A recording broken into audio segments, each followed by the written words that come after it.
It is critical that you know exactly what the venue has and does not have. If you know that your own equipment is not to the standard that you want it to be for performing live, you have the songs, and it's just a matter of playing a place that has existing backline that's suitable, go into it eyes wide open and be transparent about that when you're dealing with a venue and make sure that you're only targeting venues that can fulfill those production needs. A lot of this isn't just about managing your own expectations, it's about managing the venue's expectations as well. A venue that doesn't have the production capabilities to handle your act can't book your act and expect you to just make it work. On the flip side, you can't expect a venue that's essentially a college party type floor venue to suddenly be able to handle a 10-piece act with multiple instruments. You have to manage your own expectations. The next thing you're going to ask for in the list on the advance is the run of show. Now, the run of show is the list of set times, but also the complete list of times where people are expected to be doing things. For example, headliner loads in at 4 p.m., support acts load in at 5 p.m. while the headliner sound checks. Support act sound checks at 6 o'clock. Doors open at 7. Opener plays at 8.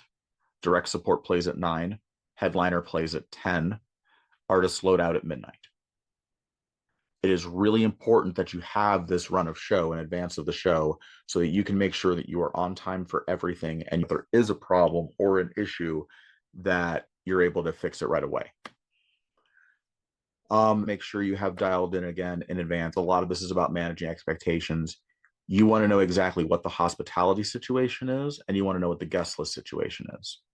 A lot of times artists make the mistake of not asking questions until the absolute last minute and then being disappointed with the answers they get.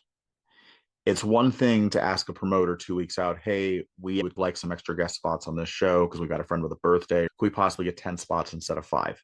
If you ask that question 2 weeks out, a promoter's probably going to tell you yes because they're thinking about the bar ring and they're thinking about the venue. If you ask them 2 hours before doors, they're going to be annoyed. So that's something where you really want to get out ahead of it. These are things that you shouldn't feel uncomfortable asking for. So if you do get immediate pushback on it, again, that's kind of a red flag. Now, when I talk about hospitality, what I mean by that is drink tickets, or depending on the size of your act, if there's a backstage rider or catering, anything like that, you want to make sure that's in your advance. If you're an act that's large enough to command a rider, specific food and drink requests, you want to make sure that's in the advance so that whoever's advancing the show knows exactly what you guys want.